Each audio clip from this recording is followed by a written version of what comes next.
There we go. All right. I think we are here and ready to go. What's up, guys? This is episode 19 of the Nuff Said Sports Podcast. You filthy animals, we have plenty of topics to talk about this time.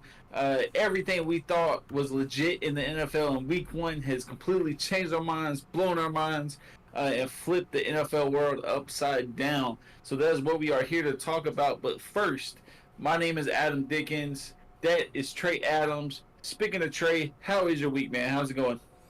Oh, long weekend, recovering from a long freaking Saturday partying. Almost got shot at, but I'm living. I'm living life. Whoa, you can't just gloss over getting shot at. I mean, I have been shot at a couple times myself, but I have lived to tell the story. Obviously, you have. Tell Listen, me more about it. listen. When you got that alcohol in your system and you downtown and you hear it to your left and you see cops running, but again, I was not in my right mind pretty much, and all you heard was doo doo, and again everybody's just running, and I'm just sitting there like, huh? Where's everybody going? What's going on? I'm sorry, I'm where I'm from. That shit is normal, so it ain't mean nothing to me, but just the fact that it was to my left, which means it was right there. It went over my head completely. So it was just when I realized it, it was the funniest shit in the world because I was just like, this is why you don't go out and drink. Hey, that sounds like a normal day in Raleigh, Durham Triangle area. That's what it Facts, sounds like to me. facts. You know what I'm saying? Or Uptown Charlotte, whatever you want. You know, what they that's what it remind me of. But yeah, that's man, that's normal. You know what I'm saying? How was your week? Or how's the week going so far? It was good, man. Actually, been in, been unemployed for a little bit. You know what I'm saying? But finally got a job today. We went out to dinner tonight at this bomb ass place called like Four Seasons, kind of like the hotel Four Seasons. Mm. But like it was a random place we went to, and honestly, it blew us away. I had asked the waiter. And the owner like how long they had been there, and they were telling they've been there for like 20 years, and like his mom shows up at 1 a.m. every day to make these cheesecakes. Okay, she comes in at 1 a.m., makes these cheesecakes, and like at like 5 a.m. when people start, like the workers start coming in, Yeah. she like bounces, she like out. That's all she do every day is make cheesecakes. I, But it was they, some they, bomb food. they're If not you supposed to are make it out if a dude like us worked there. I'm gonna let you know right now. You funny, man. Hey, if you or anybody that's watching this podcast are in the RVA area, Richmond, Virginia, uh, Midlothian, Henrico type of area, make sure you come down and make sure you check the Four Seasons out in Midlothian.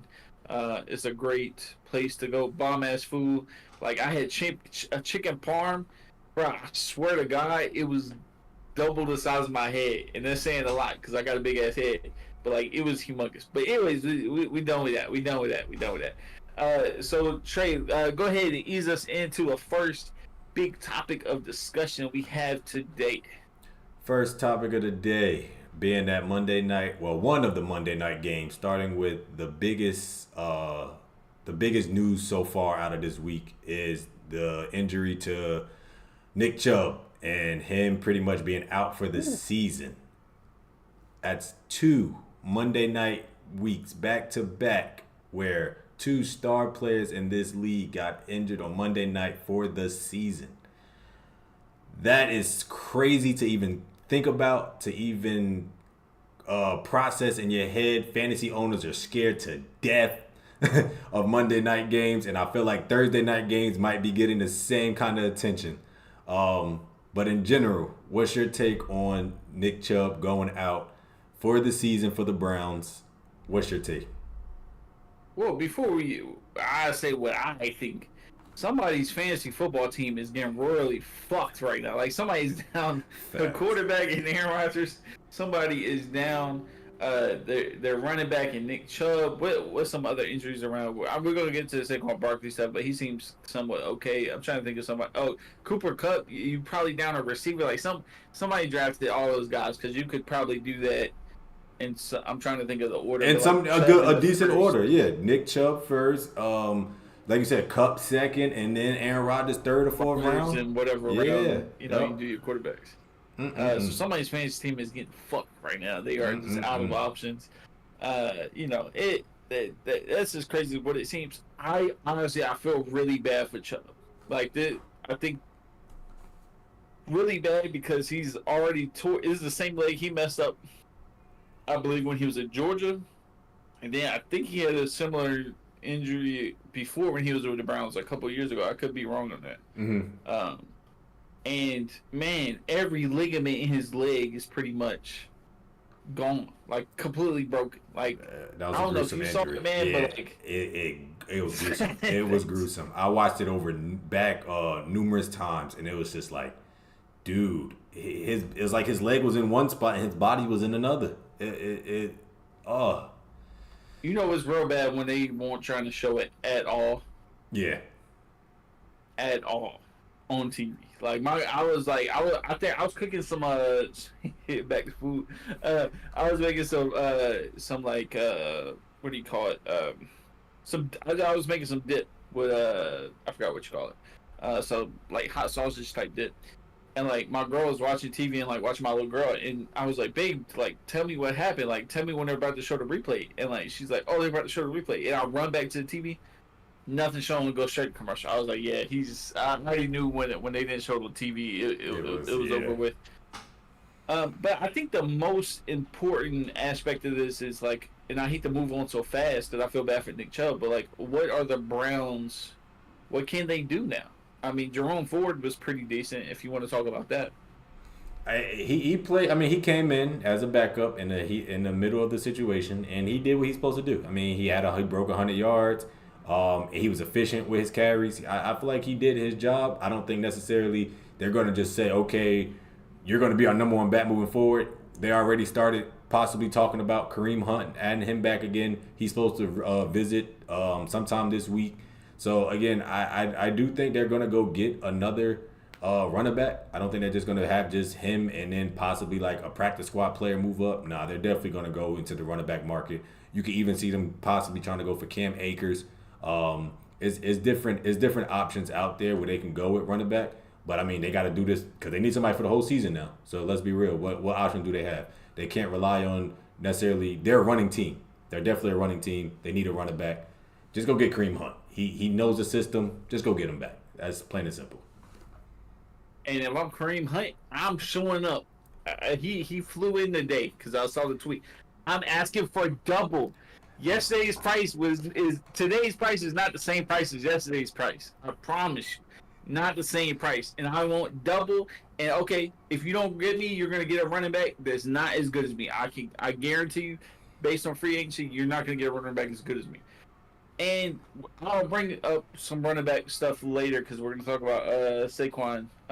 But just that mindset too. And honestly, they should have been signed Kareem Hunt I agree. as a backup. And maybe we wouldn't have seen this injury on Nick Chubb because it would have been a different back end, different situation.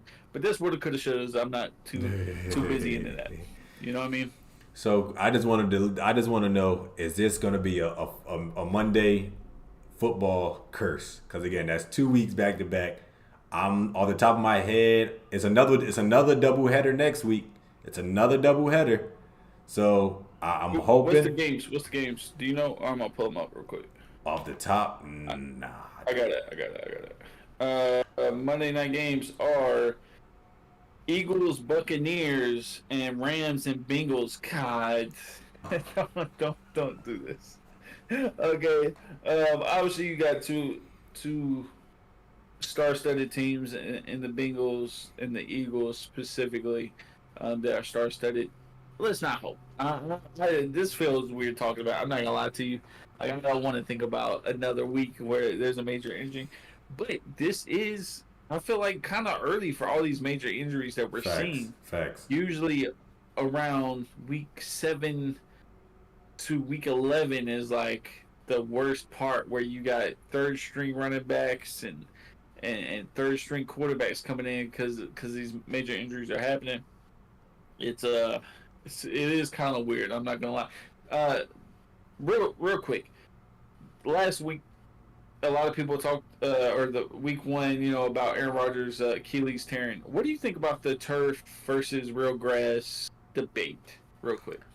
It first, I don't know if this is relevant or if it really matters at all, but they said it would cost about like $74 million to get all the fields or stadiums to what is it? What are they trying to switch to? They're trying to switch to. Oh no, grass. They're Real trying to quick. switch to grass. Because again, the stadiums with the turf being MetLife, being the Jets and the Giants, and I'm trying to think another stadium on top of my head.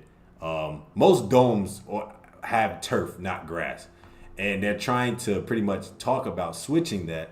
But I mean, it's also not statistically proven that the grass is better and slash healthier. It's not statistically proven. I know people are saying, "Oh, the worst injuries happen on turf, not grass." But realistically, you can't prove that. And then I think the statistics shown it was like a 2% difference from 12 to 10% on these injuries. That's not enough. That's not significant enough for them to sit there and say we're going to do this completely, this whole new change. So for them to say that, it again, it's not proven in any kind of way. It's just opinionated as hell that grass would be completely better. Let alone again, if you play football growing up and playing on grass, it still can happen. Like let's be real, it's injuries. That shit can happen on any playing field. I get what you mean. I would be interested in who does the studies. Mm. Um, just being the person I am. I would also like to. There was a good point that a player can't. I can't think of the player's name, but he brought up the fact that when they play soccer in stadiums, specifically when they do the Olympics or MLS teams, if the stadium is a turf stadium, they switch it to real grass every time. Mm. And if soccer can do that, so can the NFL. We always hear about how much a Super Bowl commercial costs. Yeah. Okay, for a 30-second slot. Okay, we know that the most watched TV program in America every year, like the top 10, is all NFL games. Yeah.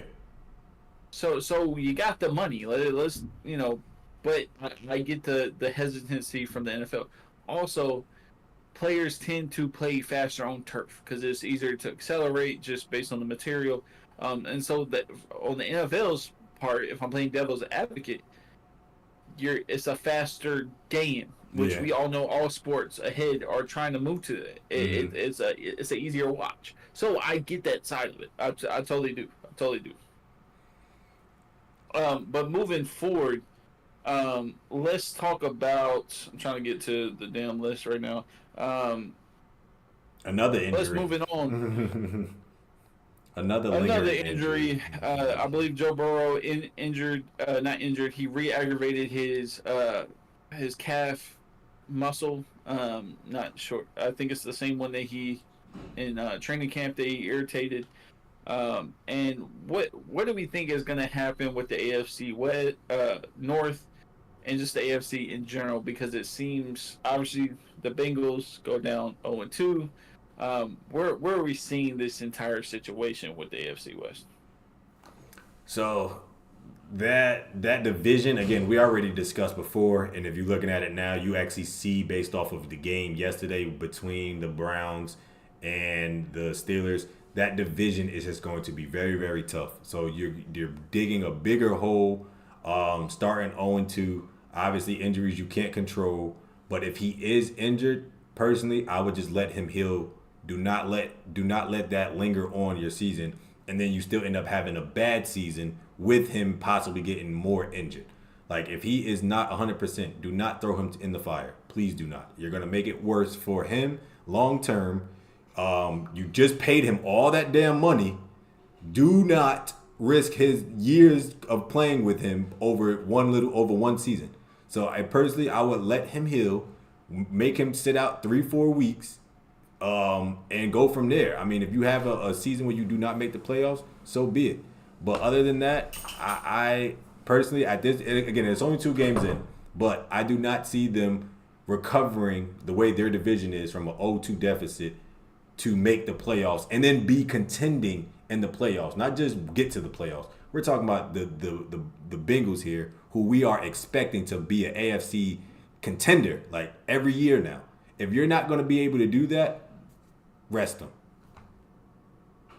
I want to say I agree with you. The hard part is I've heard, and this is a nerdy aspect. I know it's not the sexiest conversation we want to have today, but calf injuries apparently are somewhat like hamstring injuries where they linger. Like you cannot move them or agitate them for weeks on end, and just the slightest thing happens.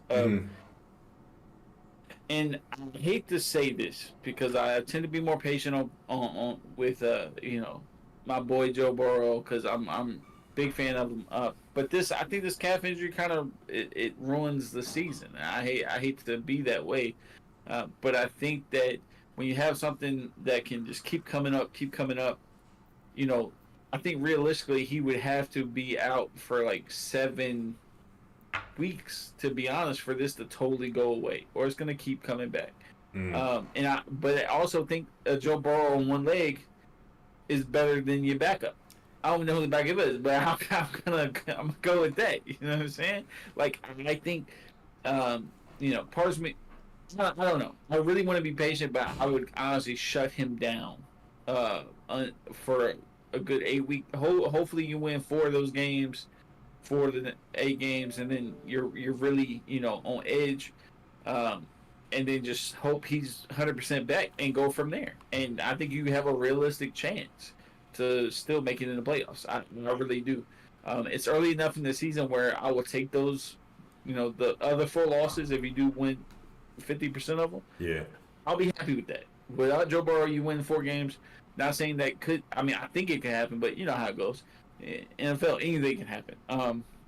You got the running backs to make this a running team for and they need it for all 8 weeks. Let's be real here. They need it. Their running game has not been good at all, and them going to a backup now, you're able to get that run game going. So when he does come back, you're able to just plug him in, and then you're able to kind of work on the passing game again. So y'all are clicking when the playoffs come. Because again, if you're in playoff hopes or in contention. So again, I honestly think it's best for the team right now to sit him, rely more on the running game, as they pretty much did during the regular seasons, all last year and the year before, and let the running game lead you guys. Like it's okay. It's not going to impact you guys in the future or anything like that. But I definitely think right now sitting him and letting him rest would be the best plan and safety for him. That's just me. I mean, if people don't follow your advice, if the team doesn't follow it, okay, well he's gonna go against this same Steelers defense that we saw last night. Or Myles Garrett, freaking the Browns defense one more time. He's got to see them. Because he already played it once. Yeah. Now you're gonna literally feed him to the sharks. So so Bengals, what do you want to do? Because this is it. I also understand. Like I just think the future is so bright for him that you might have to just take the L this season. And I just don't want anything worse to happen. He can't run. His power in his ball might be come down a little bit, but I don't know. I get both sides though.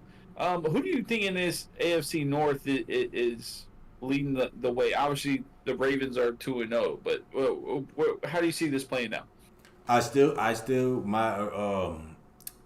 see it right now as the Ravens and the Browns. And I know it's scary to say because of obviously the Nick Chubb injury, but I still do see it because of their defense. I still see it as a Browns and Ravens division right now. Obviously, the way the Ravens are playing, they just need to continue with their offense, developing and progressing each week, getting better, using all of their receivers. They're going to continue to click on all cylinders. And the Browns, again, it's not even really their offense. It's just their defense is good, even though they did obviously lose that game yesterday. But I think they were so devastated by the injury that it just took them by storm. Let alone who comes out the fucking gate with the pick six. That's a whole different story. All right, we moving on. You're not gonna trigger me into that one. Let's talk about your team. Your I can't even say your home favorite team because you don't live there. But your Broncos, they went against the Commanders, and the Commanders pulled it out. Really good dramatic game. If you want to judge a game on how good it is based on the drama and the crazy plays, this game was an absolute winner. Did you watch it? What did you think of the outcome? And we'll get to some other questions right after.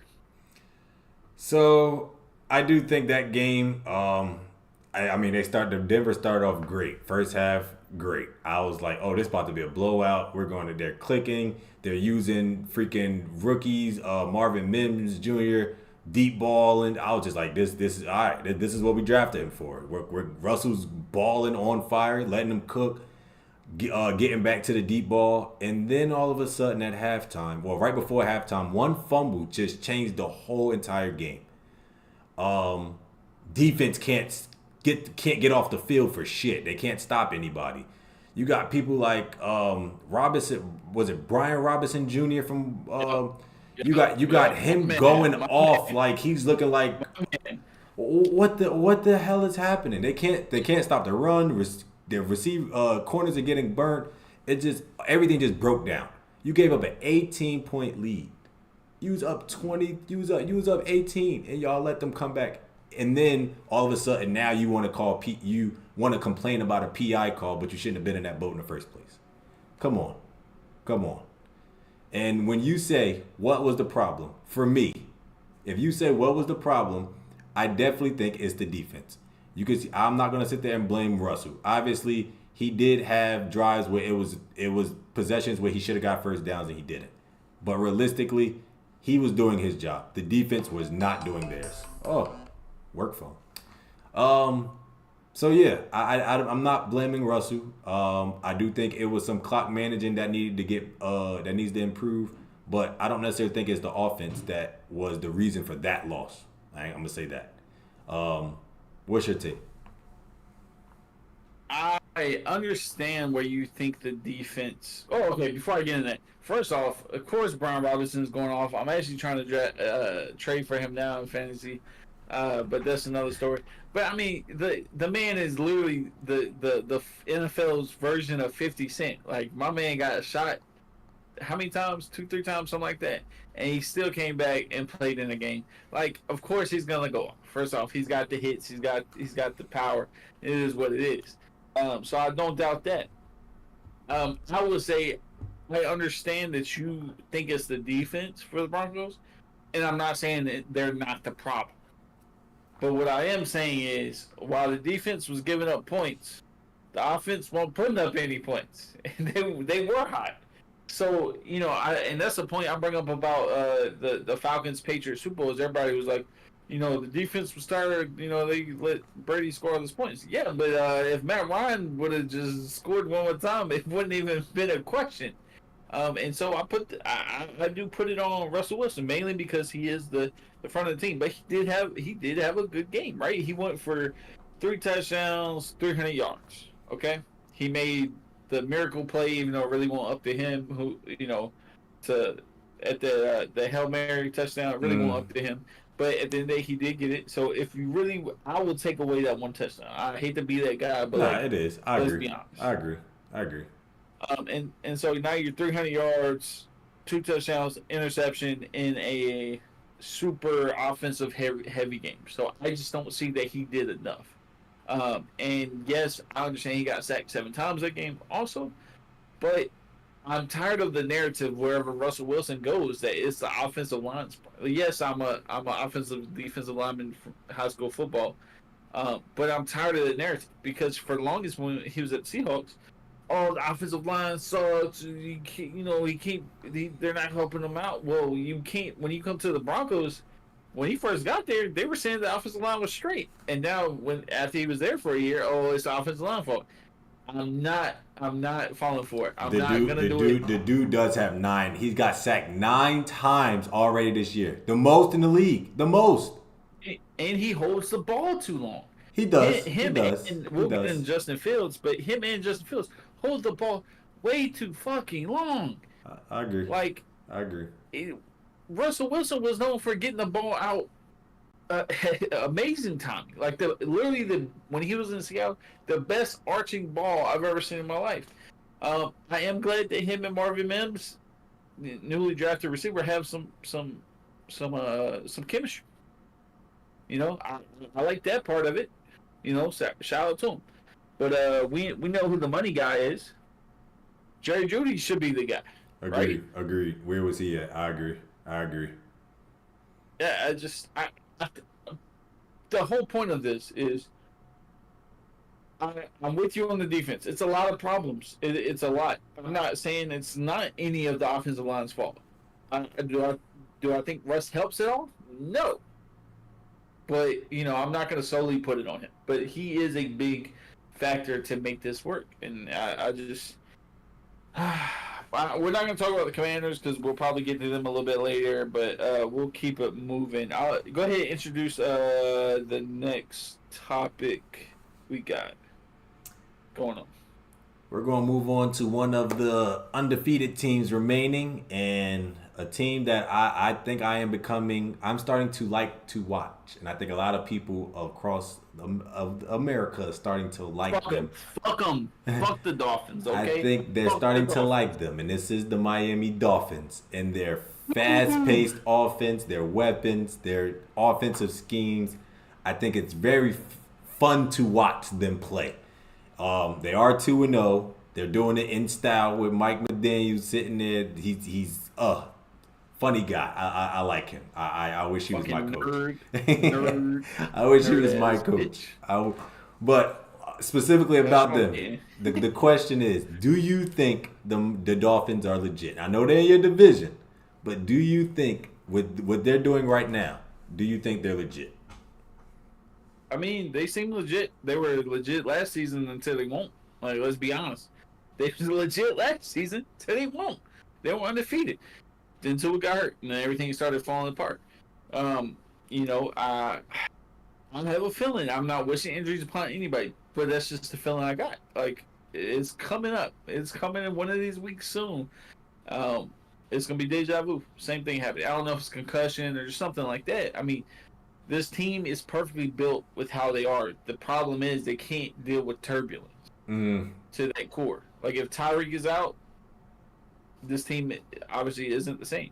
If Waddle is out, this team is not the same. If Tua is out, they are not the same. So any part of this core offensively goes missing, not the same damn team on the planet. And yes, I'm a Patriots fan, and I'm butthurt about them beating us, but I kind of didn't think we were going to beat them in the first place. I didn't think Mac Jones was going to he showed us some improvement, though. I'll give him that, but like it was still yawning ass game. Like it fucking boring ass Patriots. Like, like I miss Tom Brady. Fuck him. Fuck the Dolphins. Nah, you miss Tom Brady. Don't we all? Yeah, miss Tom Brady. But I think they are legit. Like I said, I do agree with you when you said that if a main piece for them goes missing, you question, are they going to be able to replace that? I obviously, with any star on any team like that, I do think you're going to miss something. So yeah, but I do necessarily think that they're going to be winning games. They play Denver next. I'm scared as fuck. I don't know what the fuck is about to happen. I think it could be ugly, honestly. I think it could be a blowout in Miami's favor, and they're home. I think it's going to be ugly for Denver. Who are they going against? Denver. Woo-wee. That's going to be ugly. Absolutely. They making the Enough Said tour. That's what they're making at this point. They about to tear both our damn teams up.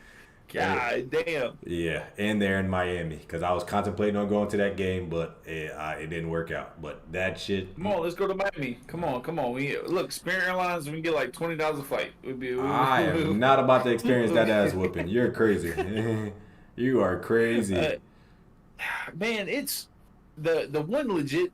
I'm really surprised about is that run defense for the Dolphins. You know, everybody talks about the pass rush and everything, but they shut Ramondre Stevenson down. Fucking Elliott. Fucking Zeke pretty much looked like a retirement home candidate. Like Wow. this man just fucking. I thought he's gonna be a lot more relevant when he signed with us, but like he's fucking sucks. And again they shut the run game down. Which offensive line had its mishaps, but like that rush defense for the Dolphins is no joke, like at all, at all. It is there. What would it take, do you think, to stop this score? Besides, injuries and stuff like that.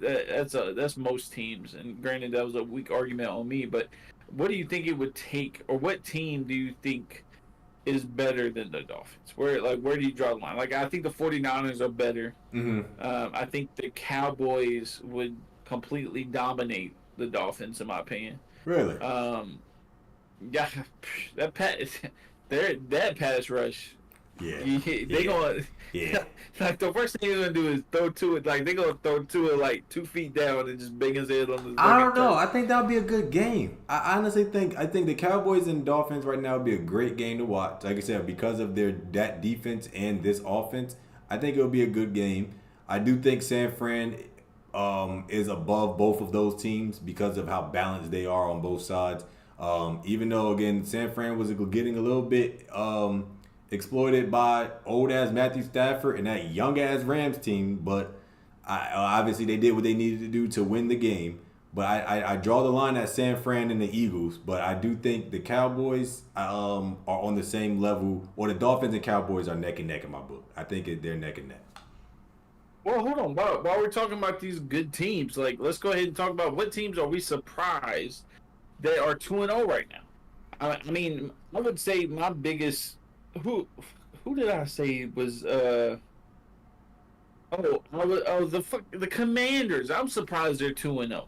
Like Sam Howell. I mean, granted, we just got done talking about the Broncos versus the Commanders, but we're back at it. Who would have thought that Sam Howell was gonna lead that team, to 2-0? I think they seem very similar to like the Lions somewhat last year. Agreed. Where they don't have the best of anything. But with the mediocreness that they have, they can get by with some wins. And they've shown that. Like, they struggled to the second win. And it seems, there's just a lot of sub-partners, but they're fighting. A lot of who really wants to play for the Commanders. Like, let's be honest. Like, no team players like, I want to get shipped to the Commanders. They just got a new owner. Like, I am very surprised, but... they got some fight in them, and I don't think this little miracle streak will last forever, but it's good while it is. Same thing for the Lions last year. Could they go on a run? Maybe so, but they're not laying down for anybody. That's a fact. Yeah, I definitely think, like you said, they're taking it game by game. Don't think about the season. Don't think about the division. Just take it game by game, play by play. Play who's on your schedule, play who's in front of who's obviously whose stadium you're showing up to if it's an away game, and they're playing. I think they play with heart. We all know Don Rivera, watching Carolina when he was over here. If anything about him is that his players are gonna play with heart. They're gonna play till they can't play anymore. They love playing for him. I think the offense is getting more and more explosive. They're trying to figure out their identity offensively. And it's just meshing and trying to figure out what works and what doesn't. They know when to get their superstars the ball on offense. Again, Scary Terry had that crazy double-covered touchdown.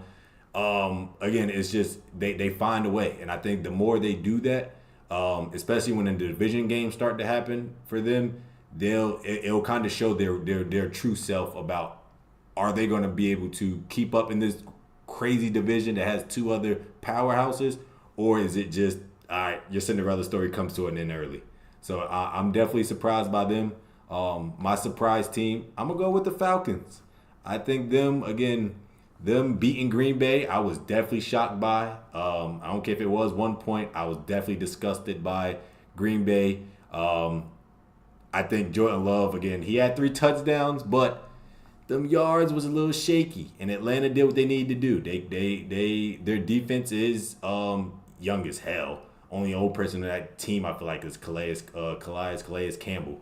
But again, their offense, Bijan Robinson looking pretty good over there. I was shaky on him, but he looking really, really good over there. I ain't gonna hold you. I hate to tell you, man. Like, I'm gonna be honest, and I hate to be the hype train guy because I try not to be like with the hypes. But he plays a lot like Adrian Peterson. Oh And I my hate to God. say it, man, but he gives me those flashbacks of like it's the quick twitch movement, but it's with power. Like it's Yeah. not just like you quick twitchy guys like Alvin Kamara or something like that. But like this guy is fucking power. Like he'll run over you. He'll the way he can stop on a dime and make you miss. Like I've seen at least 3 times where he stops on a dime Man. and make people look foolish. Man. Straight foolish. That highlight where he drew 2 of them in the same play, he made both of them hit the ground. I'm just like, damn. Both made grown men fall to their knees, and still got like a 7-8 yard. I was like, wow, yeah. And isn't that back-to-back games with over 100? Yeah. Now he's so if he is top 5 right now, he is number 2 in rushing yards. Okay, we're not talking about I don't know about his pass catching yards. Right now he is number 2, right under Christian McCaffrey. Which ain't bad at all. Look who you just said. So that ain't bad for a rookie. So, I mean, as long as they continue to have that identity, Ritter can kind of take the back seat and develop as he needs to slowly. Just rely on that running game. I mean, even at times he looked good. It was times where it was just like, oh my God, what the hell are you doing? And you look like you're somewhat of a rookie still. But then there was other times where it was just like, that's a good decision. That was a good throw. That was getting the ball to your stars and Cal Pitts and Drake London, getting him involved. I don't know. That's a team to watch, man. It's a team to watch. And Ritter has some dog in him, man. Like I'm not gonna lie, I would say it's very similar to like Sam Howell and the Commanders, where like those teams are really they know they don't have the best quarterback. Yeah. What the fuck? Why does that always happen? But like if they know they don't have the best quarterback, but if the quarterback does something that like shows that they've got their bag, they're rallying behind Ritter, they're rallying behind Sam Howell, and they're really showing how what type of quarterback they want. They just want somebody that balls out for them and really sticks their body out on the line. And it's super impressive, man. I really this Falcons young core is something I think we should watch. Just keep an eye on. If we see this a couple more weeks straight, I'll really jump on the hype train and keep going forward. The only reason that I would say they have a chance or of doing anything is because how weak this division is. I know right now it's like their division wins wise is like you got 3 teams 2-0, but being realistic. Top heavy. But right now, it's like, let's be realistic. Yep. The Bucks, not really worried about them, and the Saints, they're struggling to put up points. Their points for is 36 and against is 32. They're barely winning these games, barely. So again, I think they have a legit chance to fake win this division. As long as they can keep it up, as long as they can keep the winning formula going. So let's see how far they go. I mean, if you want to talk about chemistry versus the Saints, like the Saints, Derek Carr's brand new to the team, right? So their leader is still warming up and still trying to get used to him. Had a training camp with him, but like this Falcons skill group has been together for 2 years now, yeah. fully. Yeah. Fully 2 years, and different quarterback, but like Ritter's always been there. They know he was trying to eventually be the starter, and Mariota was temporary. They knew what the deal is, So if I had to bet at the moment that Saints is gonna come crashing down, and it's not gonna look too good, to be honest. At the end of the day, I see Atlanta. I don't know. We'll get to it. Anyways, okay. What teams are you surprised that are 0-2 as of right now? As of right now, my surprise 0-2 team, I'm gonna have to say it's my guy on one of the jerseys I got up, and it's the Chargers, being Herbert. Um, What? What? We're surprised? You what? Oh, go First ahead. thing, Take it away. Take it away. first Good. thing. Let me clear the air right now. It is not on fucking Herbie's fault. This man is putting up points for this team. He is putting up points. They got over 50 points already over 2 games. They putting up numbers. He's putting up numbers. He ain't necessarily, I'm not gonna sit there and say he's not out of the equation for why they're not playing their best or winning. Let me say that. But he's doing his part as he always does. This team is just bad. It is badly coached, and it's just bad. Their defense is very, very suspect. I didn't think their defense was this bad. I knew it was gonna be a uphill slide because of the simple fact they can't stay healthy together, as well as their pass rush just looks very suspect. But it looks bad on all three phases in that defense. The line, the linebacking core, and the secondary just look shitty. Like their defense is really terrible. And I don't know what else you want this man to do at quarterback. Like you want him to go up there and put up 40 points just to even consider even think about winning. I can't. I hate to say this, man, but I'm listening. I told you before the season started that we were going to keep seeing this. He is good, but not good enough. He is a high scoring quarterback, but it's more to being a quarterback than. And this is why I try to push people for these real superstar quarterbacks.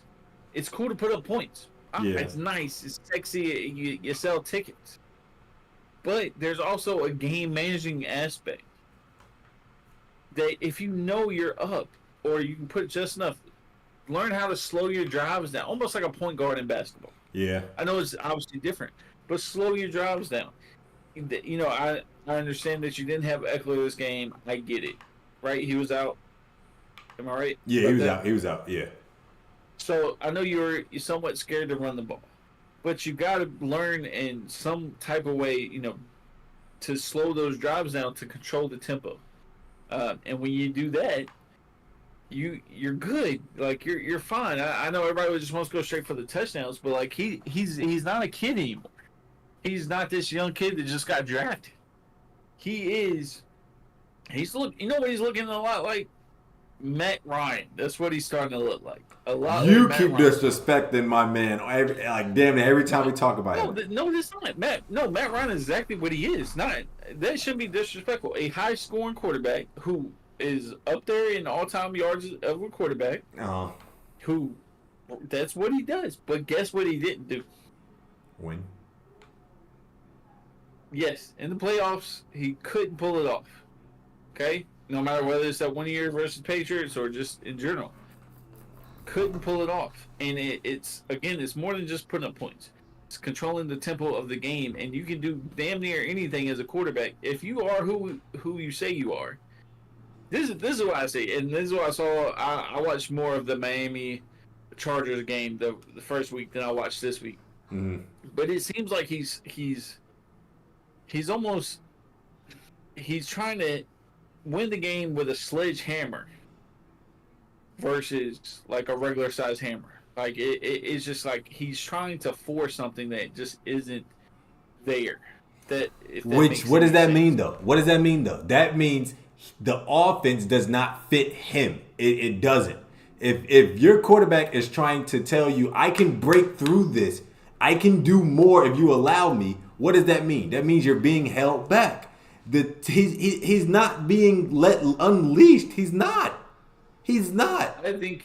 I don't think he's trying to fit in with this offense because again, it feels like he's forcing everything. He's not fitting the offense because the offense doesn't fit him. You supposed to let him throw the ball 40 times a game. He can do that. He can do that.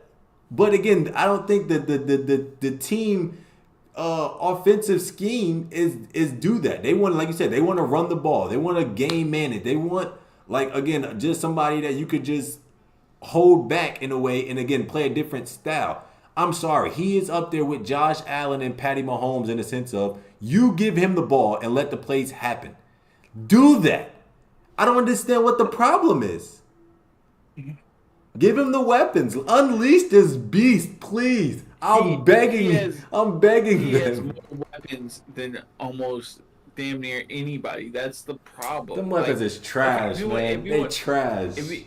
If you want to throw some blame on the coach, okay, I get that. I'm for it, but you can't blame all this on this man. It's them weapons is old. They trash. They need to get younger. Get some speed around him. Do something. Like, only weapon they really got that I feel like is reliable is Austin Eckler. That's the only one, and that's sad. That's your running back. What? You said that's the only weapon he got? That's the only reliable weapon they have is Austin Eckler.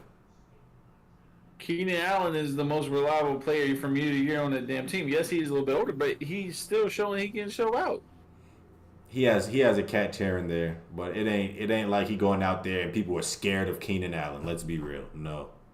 That time has passed. I mean, they're not shaking in their boots for Austin Eckler. Let's be honest, too. Yes, they are. Like, yes, they are. He's a touchdown machine. He's a touchdown machine. Okay. Well, we know who scored the most touchdowns for that team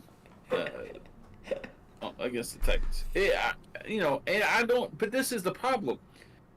And if we want to share some blame, but like I understand a shootout with the Dolphins, okay? Because we just talked about how dangerous they are. But why are they in a shootout with the fucking Titans?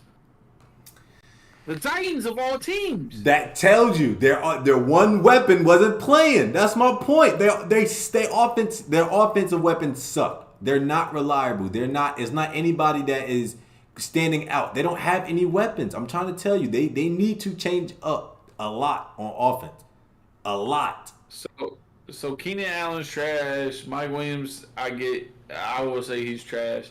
Quentin Richardson ain't fucking trash. He's a piece, but they didn't use him at all versus the Titans. For whatever reason. I'm not buying it, man. I'm just not buying it. This man just doesn't know how to use his fucking team, man. He's not. I don't get it. I really don't get it. And the fact is, it always comes close, and he can never pull it out. It always comes close, and he never pulls it out. And I get the defense could have helped him out somewhat and stopped the. But I mean, this is technically a low scoring game. He should have dubbed the Titans. That's how I see it. It's not super low scoring, but you get what I'm saying. Like, yeah. He should have dubbed them. I can't wait to see more games where fucking Justin Herbert doesn't pull it out. It's gonna keep being the same shit. But my shocking 0-2 team, I think that we have to throw. I think the Bengals being 0-2 is that's my guy. That's my guy. And he didn't get it done in both weeks 1 and 2. At the end of the day, they looked a lot better though. I'll say in week 2 than they did week 1 versus the Browns, which I mean that's somewhat expected. But I mean then again, it's like the Ravens are a good team, so I mean I'm not. Again, those are 2 division losses you can't make up for. Yeah. And you at least got to beat your division mates. But I think I just think Burrow's not ready coming into the season. Kind of like what you talked about last week. He's just not there. And unfortunately, their whole season's like tossed up. But I'm going to throw another little hassle in with this. Shocker, I was going to go with the Chargers. But I think that another one is Chicago. I mean, I think I was heavy on Justin Fields, and I was throw Justin Fields in the trash, like booty butt cheeks. I gave him some faith. Who the hell was surprised that they 0-2? I am, because I was hoping that some of these highlights that Justin Fields could put on last year would actually be more involved, and he would actually be a good player. But this kid just, man, just fucking wrap it up. Like, get done with him. Like, however you gotta get him out of here. You're missing not one wide open receivers, but like three at a time. Three wide receivers at a time are open. Okay, and you can't read a defense. Like he literally he reads his offense as someone's grandmother. Like, I'm just waiting. Come on, let's get the ball up. Bam, you're sacked. And so, what happened? Like, fucking you, bitch. Like, you, God, man, you can't be this fucking sorry. Like, I get it's not the best team to be on, and that's a really bad team. If you really want to criticize the team, I know you want to criticize the Chargers for not having weapons. But Fields has damn DJ Moore and still just acts like one of the best receivers, top 15 receiver in the league, and still can't use them fully. And it's just the fact that he sucks so fucking bad that pisses me off. But go ahead. I know you're waiting. I don't got no words. I do not have no words. I'm not surprised. I just think I already said he was overrated. The guy just wants to run. He wants to do highlight runs like he's Lamar, but he doesn't have, like you said, he's not developed to the point where they're threatened by your arm. They're not threatened by you trying to read the defense. Nobody's threatened by you being a quarterback. Let's be real. They're threatened by you being a running back, but they're not threatened by you being a quarterback. They're not. Nobody's scared of you when you come on the field. You just, again, you're the ideal what quarterbacks want to be, like, play-wise, but you're not producing at all. If you talk about a quarterback not producing, it's him. I do not want him leading my team at all. And they're only going to continue to go down from here. I don't know what they did wasting that pick this past draft, but they're going to realize they fucked up by not drafting a QB, because they should have let him walk. I'm sorry. I know it's only 1 year. How about this? People are more scared of Sam Howell than they are of Justin Fields. That should tell you something. That's the perfect way to wrap that up. That's the perfect way to wrap that up. God damn, man. Oh, God. And I'll take it a step further. It's not that he isn't developed. He can't be developed. You could give this man to the best coach in the universe. You give him Andy Reid, and guess what? Would never be anything. I'll go that far. And let's he came with Mac Jones, so he definitely winning fucking Justin Fields. And let's be real, they're about to lose their next game because they're going to Kansas City. So that you might as well just mark that 0-3 right now before they even get on the plane. And all right. I'm not gonna. They'll keep coming up. I'll save it a little bit for them. But we have this Thursday night football game, and I'm actually really excited to watch this, and I'll tell you why in just a little bit. But the San Francisco 49ers with Nick Bosa and Brock Purdy leading the way. Man, they look hella good last week. A little shaky. Brock showed some weaknesses versus the New York Giants with Daniel Jones leading the way. Saquon Barkley is not questionable. He's what's the term? Doubtful. Game. He's doubtful. Yeah. He's severely doubtful, which probably he ain't playing. If they play him, I'll be highly surprised. But yeah, where are we thinking?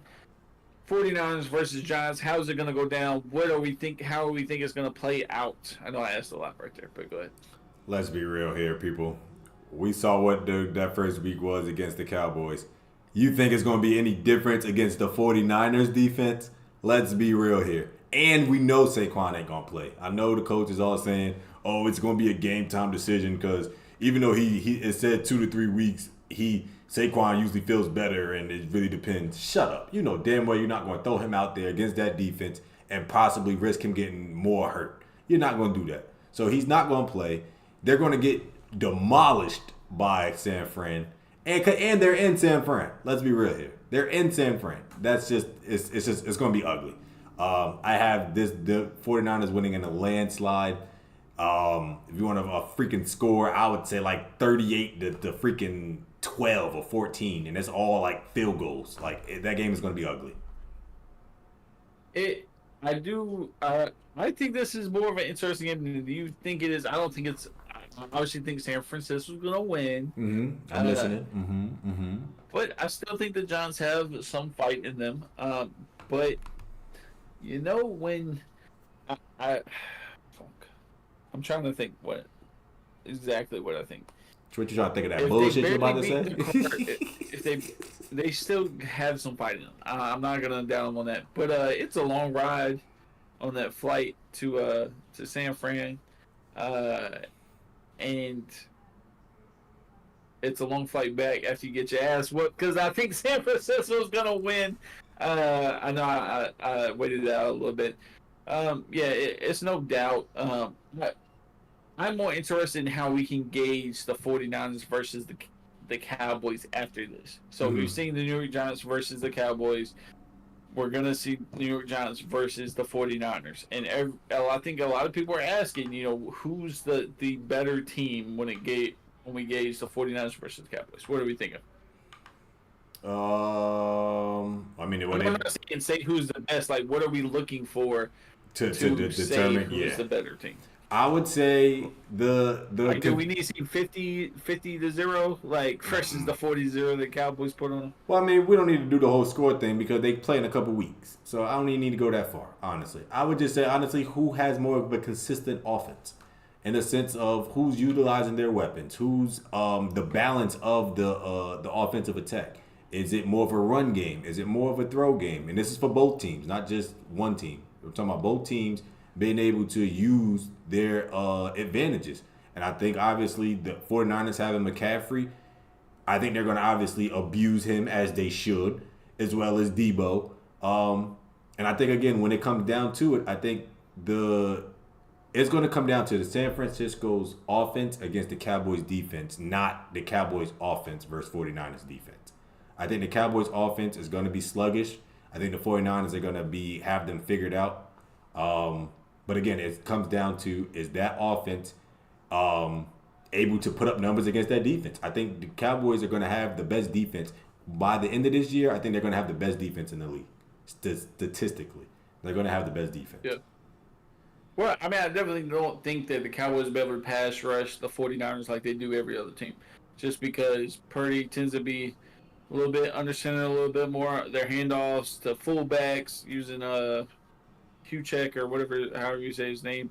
They got tricky little running formations that they do where I just don't think Micah can predict them, obviously, as well as like the Giants. That's a bad man. That's a bad man. Bruh, I'm telling you right now, I'd be terrified if I got to go against that man.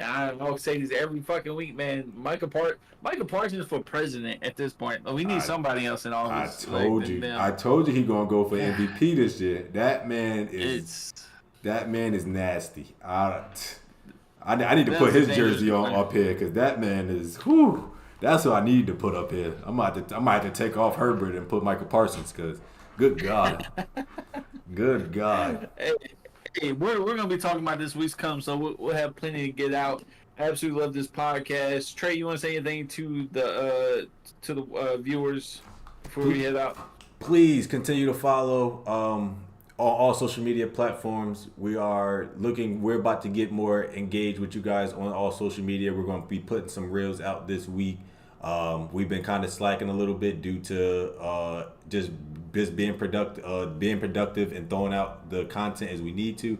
But again, we had a lot of big changes, not to put any excuses, but we will be getting back to that. So please follow, like, comment, and all that. Please share with everybody. We really need that feedback, and we really appreciate it.